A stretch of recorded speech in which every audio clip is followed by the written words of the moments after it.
Monsieur le ministre, le 17 septembre 2018 ay alkaati dañoo duggoon sama kër Ziguinchor di fa réclamer ay fiches de parrainage. Le 18 septembre 2018 nga dem RFM matin ne loolu musul am parce que sûreté section de recherche du intervenir à Ziguinchor, du police du gendarmerie tegul tànk sama kër. Et que man dama bëgg a victimiser wu ñu jël avocat topp dossier bi le 6 février 2019 tribunal de Ziguinchor condamné le gendarme Nicolas Mendy à 3 mois avec sursis pour abus d'autorité, violation de domicile et voie de fait. Ba ngay andi sa démenti da nga ne Sonko dafa bëgg a victimiser wu ba pare nekk ne nag ku bëgg a jiite réew mi war ngaa fexe ba di joxe des informations correctes. Monsieur le ministre, vous n'avez pas donné des informations correctes et dans un pays normal, vous aurez dû démissionner de vos fonctions. Joxe information bu correcte defe naa lu leen jafe la ndax ñu ngi fàttaliku le rapport de présentation du décret de Petro-Tim bi nga xam ne bindoon nga ci lu bëri loo xam ne lu amut la. Mais wax ni tey jii Assemblée nationale comme dans tout le Sénégal, nous aurions dû marquer cette journée. Parce que l'un des crimes les plus odieux et les plus crapuleux de la France s'est passé le 1er décembre 1944 à Thiaroye.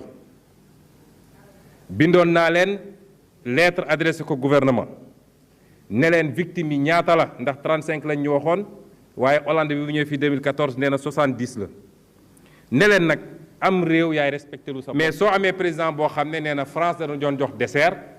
Mais nous sommes des singes bonobos bu ñuy récompenser ak ay banaana nit ñi mënuñ ñoo respecter. Je ne comprends rien aux enjeux. Monsieur le ministre, les raisons que vous avez avancées pour justifier votre loi de finances rectificative sont fallacieuses.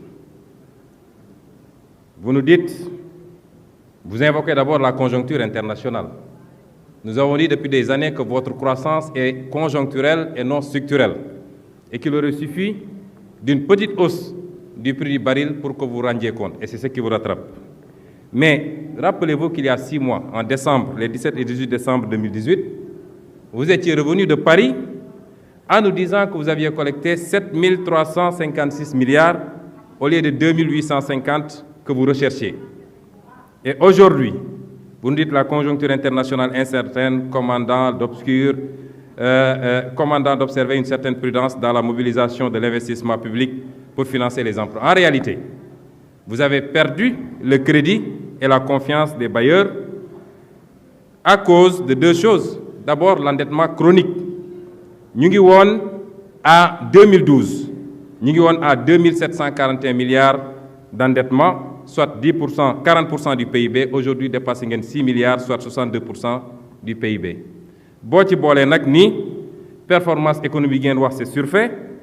Ensuite, les mauvais choix d'investissement. Il y a 2 semaines, j'ai fait une conférence de presse pour annoncer un gap de 100 milliards sur les recettes fiscales. Vous avez fait un long communiqué pour démentir. Aujourd'hui, vous mettez dans votre loi de finances une réduction de 100 milliards sur les recettes fiscales. Mais c'est extraordinaire. Et vous projetez que ça peut dépasser les 300 et quelques milliards si on ne prend pas des mesures correctives. Mesures que vous ne prendrez pas à cause de la politisation excessive de l'administration fiscale. Chaque année, dans cette Assemblée nationale, ces vaillants députés, cette majorité mécanique, nga xam ne mun nañu toog di nelaw ba ñu ne voté jot na ñu yeere ne leen talal loxo sànq ñi ngi war a voté benn waaye ñi ngi yëkkati loxo moom ci biti la ne woon xamul lu ñuy wax borom koppati bi dafa dugg rek gis ñëpp yëkkati mu yëkkati. Kon si le budget voté n'est pas sincère, tous les projets qui y sont adossés ne seront pas réalisables. Où est votre terre que vous aviez inaugurée en grande pompe? Dites-moi où se trouve votre building administratif. Wax leen ma ban étudiant mooy jàng université Amadou Mahtar Mbow wala université Saloum yi ngeen inauguré woon uniquement pour faire du fumage politique. Raison. Blanchiment de fraude fiscale. Fii la ñu toog avril 2012 ma bind lettre directeur général des impôts et domaines ne ko fayeekul Petro-Tim suñu xaalis. Taxe de plus-value bi ñu waroon fayeeku ci gannaaw bu ñu defee seeni maguy diggante président rakkam ak Aly Ngouille Ndiaye ak Franck Timis mais loolu ñàkk nañ ko mais suñu demee ba di jaay di spéculer ngeen war a fayeeku taxe de plus-value. Vous êtes inspecteur des impôts, vous savez ce que je dis. Vous, on se connaît très bien. Li Cheikh Gueye di wax kuy tux ak kuy laxas poon xamante nañu. Vous savez très bien que waroon ngeen ko fayeeku. Et vous attendez la loi de finances rectificative pour dire que maintenant loolu dañ ci war a fay impôt à partir de maintenant, alors que le code de 98 ne l'avait pas exonéré. Loolu moo leen andil problème yi su ngeen jógee bugg ko teg ci ndoddu sénégalais yi naan prix pétrole ak prix nangam te ñi war a fay du ñu fay. ñetteel bi copinage fiscal bi ngeen nekkee toog nañu fii daaw ma bind ci benn dossier ADAX interpellé woon naa ci président Moustapha Niasse mu ne moom bokkatul ci société booba wala société bi ñuy liggéeyal Orex may leen 100 milliards de redressement fiscal ngeen bugg a njuuj njaaj ba ñooñu duñ ko fay. tey yow mii avril lettre en date du 12 avril bind nga ab lettre ne suspendre nga la perception de ces redressements fiscaux. 100 milliards mooy déficit budgétaire bi ngeen am tey déficit fiscal bi ngeen am. Pourquoi multinationales yooyu ñëw fii fraude fiscale du ñu fay ngeen bëgg Sénégalais yi di continuer di fay ay taxes de plus-value ci ceeb beeg ci diwlin beeg ci lu nekk foofu la problème bi nekk. ñetteel bi wax naa la ko fii bi ngeen ko defee it am na lettre boo jël fii en 2018 ne sànq ñi ngi tudd la fameuse taxe locale yow jël nga lettre keroog rek exonéré ci le secteur hôtelier du moins parce que Racine Sy seen xarit la wala seen militant la te day def lobbying. nu ngeen bëggee réew mi vous outrepassez vos propres compétences ñii di génn fii ci assemblée nationale bi xamuñu ni la loi fiscale est du domaine exclusif de l'assemblée nationale. Ministre amul droit daal di effacer dette fiscale et vous prenez vous des documents pour effacer la dette fiscale. Ayez le courage de dire la vérité aux Sénégalais. seen cuune seen ñàkk bën ak seen ñàkk patriotisme ak dëng gi ngeen jiital ci seen gouvernance moo andi problème yi ci Sénégal. Et les Sénégalais vont souffrir parce que vous êtes incompétents. Mais les Sénégalais vont souffrir parce que cette frange du peuple pàccu Sénégal boobu bi nga xam ne xaalis bi ngeen di doon jëlee ci ñoom timis ak ñoom ñeneen ak ñeneen di ko jox ay 25 000 ak 20 000 pour ñu voter leen ñooy doon les premières victimes de lii. réew tappale du ko defar réew jub ak liggéey moo koy defar. Je vous remercie. keroog fii dama la interpellé ci lenn nga tontu say député tàccu la waaye yow li nga tontu xam nga ni loolu amut te maa ngi am fii benn arrêté boo xam ne yaa ko signé woon 2014 bi ngay nekk ministre du budget ci arrêté boobu da nga ne woon indemnité pour frais de téléphonie dañ koy imposer arrêté baa ngi nii soo ñëwaatee 2019 ne indemnité boobu duñ ko imposer ban Abdoulaye Daouda Diallo la ñu war a gëm wala la ñu war a comprendre.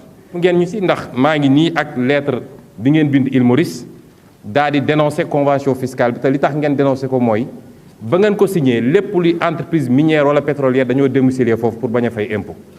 kon contradiction yi am seeni politique ak milliards yi muy perte loo Sénégal kenn xamul nu mu toll. ñaareel bi mooy réew yooyu dañoo moom seen monnaie dañoo am seen monnaie am banque centrale boo xam ne mooy définir pour émission monétaire bi.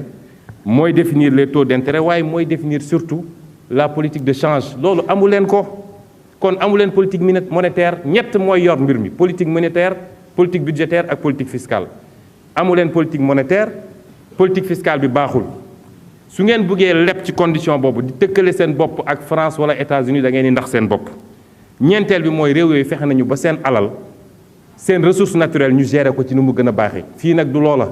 te suba dinañ ko wax ak ministre du pétrole parce que xaju fi les pouvoirs publics ñu ngi war a voter 120 milliards pour les pouvoirs publics 77 milliards pour présidence de la République 8 milliards pour HCCT 6 milliards pour 16 28 milliards pour secrétaire général du gouvernement 120 milliards yoo xam ne dinañ ko voter waat fii sans débat ci ay conditions yoo xam ne nañ koy voter amul débat exécution bi c'est opaque amul benn contrôle bu ñu ciy def.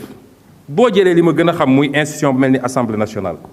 assemblée nationale c'est une zone de non-droit budgétaire wax naa fi fraude fiscale am na assemblée nationale te yow xam nga ko ndax say service redressé nañu assemblée nationale. wax naa ni ñëpp gis nañ ni blanchiment d'argent am na assemblée nationale j'espère que sax blanchiment de drogue wala drogue bu ñuy tudd egsi wu fi ndax am na député boo ne xam na ci lu bëri. wax naa fii ni blanchiment d'escroc public am na assemblée nationale.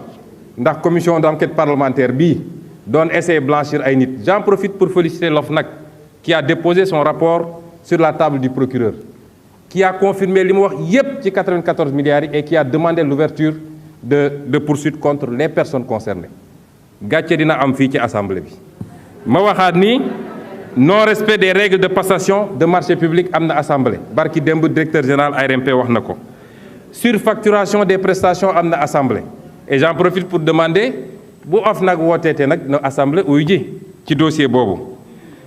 wax nañu distribution d'argent léegi rek am na ancien groupe parlementaire ancien président groupe parlementaire bu ne 10 millions yi mu doon jot da ko doon séddale.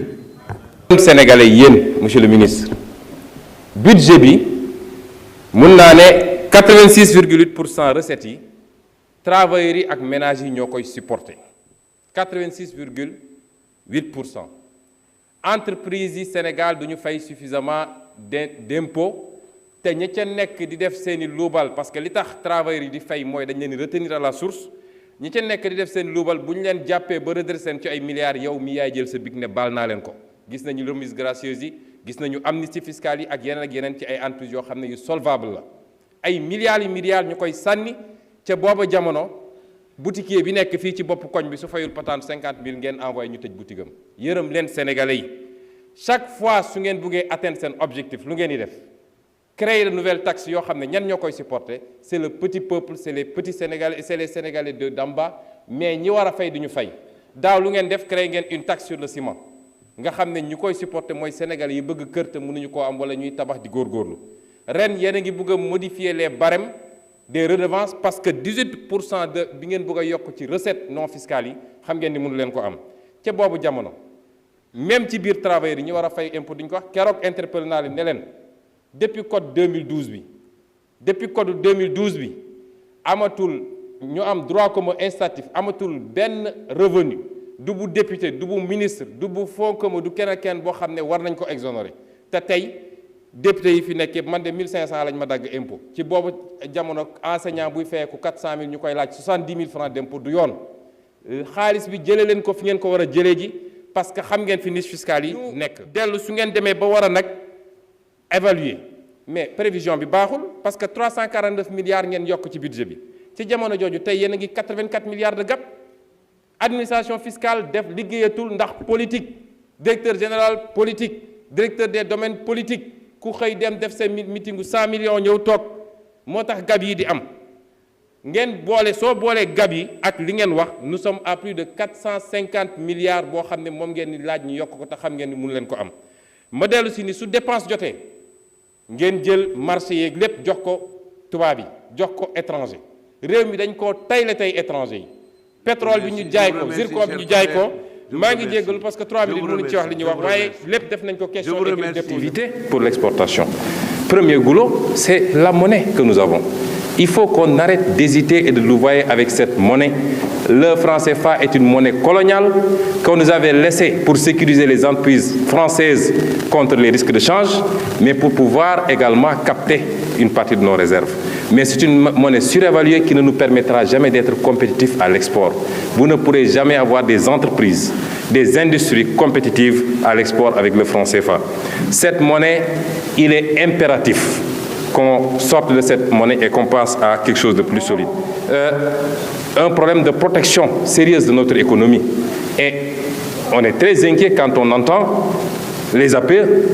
Comment pouvez-vous comprendre dans un contexte où on parle de ZLECAf et d'autres instruments que le président Macky Sall signe des APE et nous vante ces APE-là? Comment pensez-vous que notre industrie, qui n'existe même pas, ou notre agriculture, puisse compétir avec celle de l'Union européenne, alors que l'Europe elle-même refuse encore de signer le même accord avec les États-Unis, considérant qu'elle ne lui est pas favorable. Et cet accord posera un problème par rapport à l'intégration. C'est déjà le cas avec les 4 zones que ça a créées. J'ai une fois entendu le président Moustapha Niasse, lors d'un séminaire de la CEDEAO aussi, dire que c'est le combat de la biche et du lion. Mais il conclut en disant que mais c'est jouable. Depuis quand la biche gagne un combat face au lion, M. Moustapha Niasse? Et la question des ressources naturelles, la gestion optimale de nos ressources naturelles, c'est extrêmement important. Et je tiens à le dire ici, et de dire à M. Macron, qui dit qu'il y a un sentiment anti-français. Il n'y a pas un sentiment anti-français, il y a un sentiment pro-africain. Les Africains ont désormais compris, et ça ne peut pas continuer. Nous n'avons rien contre la France ou les États-Unis, mais nous avons des intérêts à gérer. Et on parle de l'immigration, par exemple. Pourquoi on parle de l'immigration dans le contexte actuel? Mais les populations ne suivent que le même chemin que leurs ressources. Quand on vient piller nos ressources avec la complicité de nos élites complexées, de nos leaders, évidemment, on ne pourra jamais régler cette question. Le privé national dont on parle. Mais vous ne pouvez pas avoir de privé national parce qu'on n'a pas une politique réelle de promotion de ce privé national, si ce n'est pour aller vers une bourgeoisie comprador, qu'on crée de toutes pièces, en créant des marchés fictifs, en donnant des assets foncières que les gens revendent à l'IPRES ou je ne sais qui pour se faire des milliards, ou alors c'est des montages avec des acquiescements pour que des gens se retrouvent avec 94 milliards alors que goruñu yattuñu. Et il faut orienter aujourd'hui les priorités vers le financement du véritable privé national. Ce n'est pas à l'État de créer les entreprises et les industries, mais toutes les industries ont été appuyées par leurs États jusqu'à être fortes pour les lancer dans la compétition mondiale. Et aujourd'hui, on nous dit ouvrez vos frontières et laissez tout passer. Donc, Monsieur le ministre, je terminerai par une question. Sur toutes ces questions, il faut des réformes, mais il faut du courage politique. Ce courage, M. Macky Sall ne l'a pas. Il n'est courageux que pour taper sur des opposants et des activistes, mais il fait la courbette devant le jeune Macron et devant d'autres. Et c'est ça notre problème.